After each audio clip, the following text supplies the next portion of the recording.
Hi, readers. Welcome back to my channel, Books, Ink, and Paper. I'm Lori, and I'm happy that you're here. So grab a cup of tea or coffee or whatever beverage that you choose at this time of day, wherever you are, and let's talk about the Women's Prize for Fiction Longlist.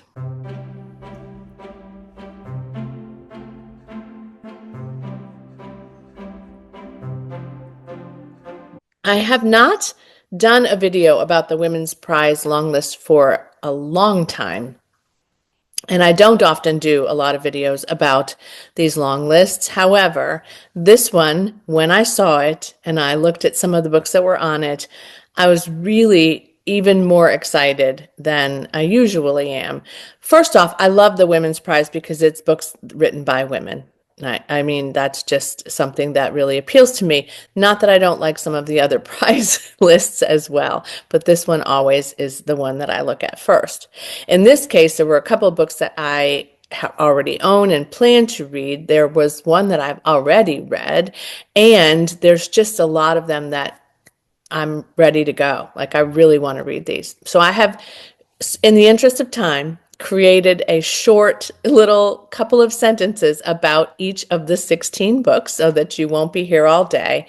And then we'll come back and talk about what makes it to the short list. And then hopefully we'll talk about which one we chose for the winner. And maybe it will be the one that you chose or the one that I choose. We shall see. So let's start with number one, which is called Good Girl by Aria Aber. This is a debut novel about 19-year-old Neela, who was born in Germany to Afghan parents. So she's trying to assimilate to her culture, and she meets an American writer, and racial tensions and drugs and parties begin to filter around her life, and it is really kind of focused on the mistakes that we make as youth. Number two, The Ministry of Time by Kaylee Ann Bradley, which I own and have not yet read, and it's been on my shelf since May of 2024.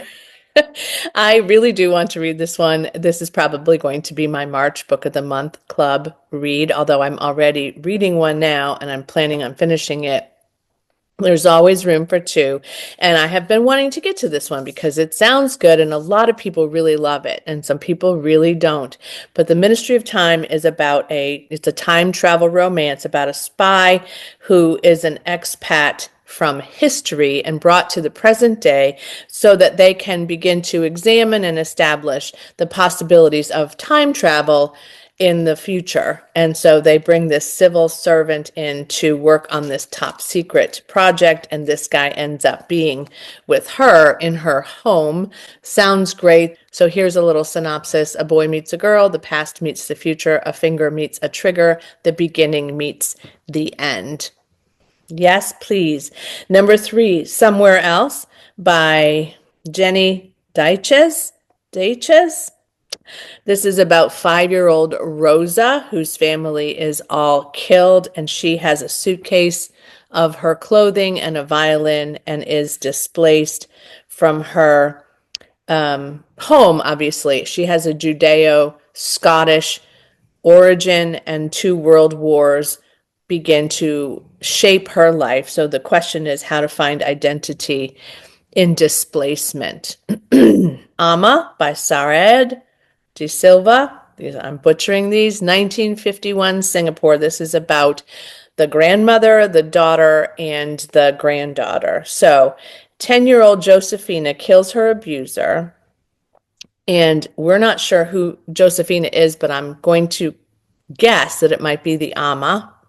And so this granddaughter, Annie, decides to try to discover what happened and why this occurred, why she killed this person in their family, and how did this family get fractured. But obviously some sensitivity warnings for abuse of a 10-year-old. Crooked Seeds by Karen Jennings. This is post-apartheid South Africa. The police call to say that Deirdre's family home has bodies buried in the land around it, and they have unearthed some of these bodies. Her brother may then have been a member of apartheid, and she's always been sort of overshadowed by her brother, and now she lives in fear and is also trying to care for her mother during this time where they are probably at risk, right? Number 6 is All Fours by Miranda July. This one is not for everyone. I got to tell you, I'm hearing great reviews and not so great reviews. This one is very sexual, I'm told. So this one is about a woman who leaves her husband and her child, and she's off to some sort of an errand, but she exits suddenly, checks into a motel, and what happens there is sort of a reinvention of her at 45. So it sounds like a bit of a quarter life crisis, maybe. It sounds like a lot of people have enjoyed it. It just may not be for everyone. The Dream Hotel is number 7 by Layla Lalami. I know I've talked about this ad nauseum. However, I am super excited to get to this, hopefully this month as well. This is about people who are able to dream, but their dreams are being monitored by the government. And when something occurs in those dreams, they're incarcerated and they are held until they discover whether or not they're a threat. In this case, this woman dreams about harming her husband. So she's sent to this facility with these other women, and I'm not sure what will ensue, but I'm in for it. The Persians by Saryam Malauji. This is about the Violet family, who are pretty well known in Iran, and they are pretty tethered, and they have got great money, and they're very affluent. Then they come to America and they're nobodies, and they're really struggling with how to sort of make a stand here and to enjoy being in the United States. And Elizabeth is the mom. And it's a family saga about trying to overcome the stories of their lives and how to deal with expectations, whether they're met or unmet. Sounds good. Dream Count by Chimamanda Ngozi Adichie, which I talked about in my most anticipated read. So again, these are coming up for me. This is 4 women, a Nigerian travel writer, a lawyer, an outspoken cousin, and the housekeeper who has children. And it's about the choices we make and the choices that we make for others as women in interconnected mother-daughter relationship kinds of themes here. I'm hearing great things about this one. Nesting by Roisin O'Donnell, Irish author, set in Dublin. Clara grabs her laundry and her daughters and drives away, stays in a hotel, has no job, no money, but all she does know is that she's not going back home to this situation that she's been in with her husband. So she wants to start over and rebuild her life. But how will she do that?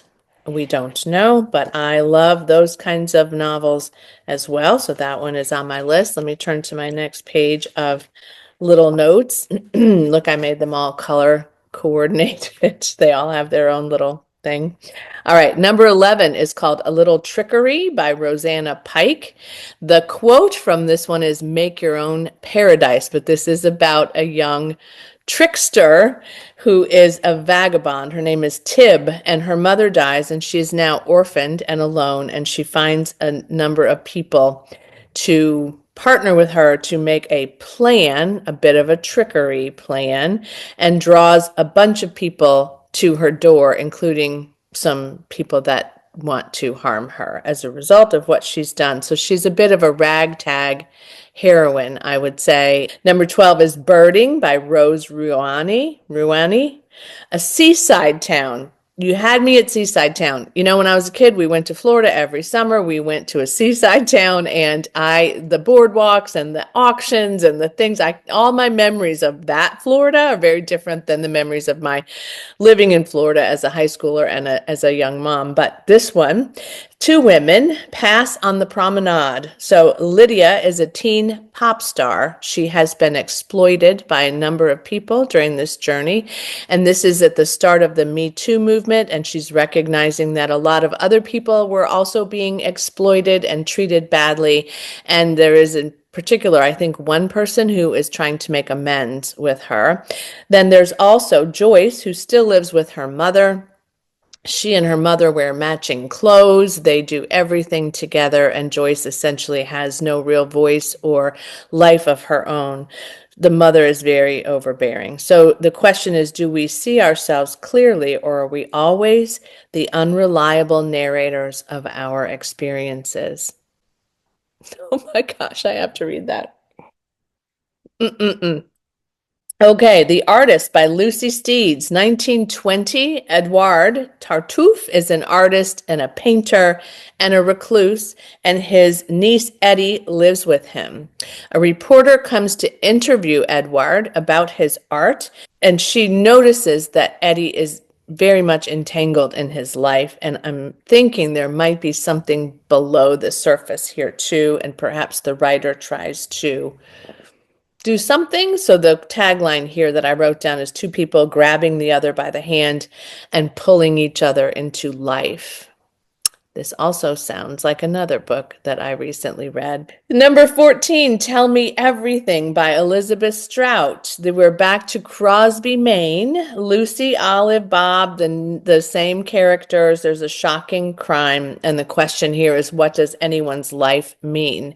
The question here, too, is, will I get to Olive Kittredge this year? It's been on my backlist for a while. My daughter and I just chatted about it this morning when I was writing down this list, and she said, Mom, you need to read that book. You know, she was a professor at my daughter's school. I think she was a visiting professor. I'm not sure she was there long. And she's written a number of books, and people really like these books. And I really wanted to read this book a long, long time ago. So for me to read Tell Me Everything would mean I have four other books I have to read first. So what am I waiting for? And Megan reminded me it's a series now, so I could even watch it after I read the book.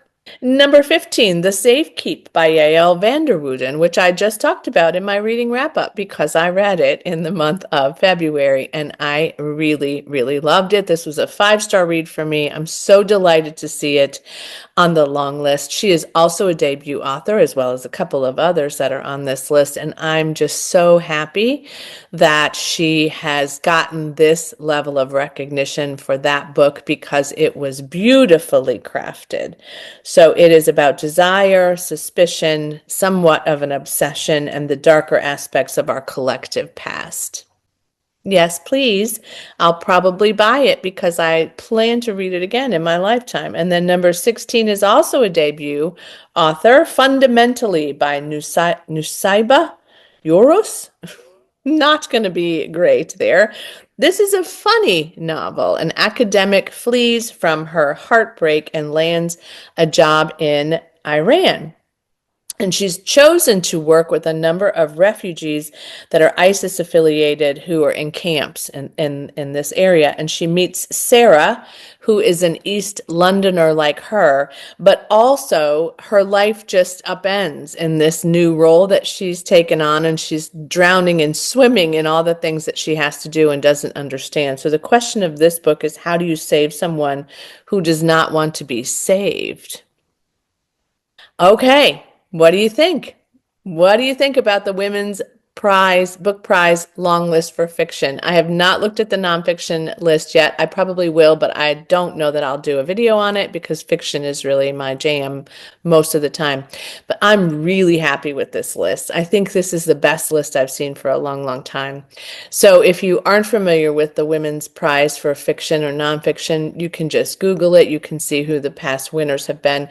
Barbara Kingsolver won for Demon Copperhead a couple of years ago and asked me if I've gotten to that yet. No. So I'd like to maybe get that picked back up too. Maybe I'll read some other books for the Women's Prize that were long listed. Maybe the ones that won, maybe not. But let me know what you think about these. Let me know if you've read any of these, which ones you're thinking of putting on your list to take a look at. I'll be watching this. We'll go down to the short list, and that will be about 6 or so in the finals. And then there's an announcement that's done live later. It's not terribly long, but definitely not for a little bit. So you have some time to read some of these or take a look at them if you'd like to do that. If you don't want to leave anything in the comments below, but you want to let me know that you were here, you can pop a little book emoji in there since we talked about books and the book prize today. So you can do that as well. And I hope you'll subscribe and like this video. If you haven't already been a subscriber, we'd love to have you in this great community. And as always, happy reading. Cheers. Bye.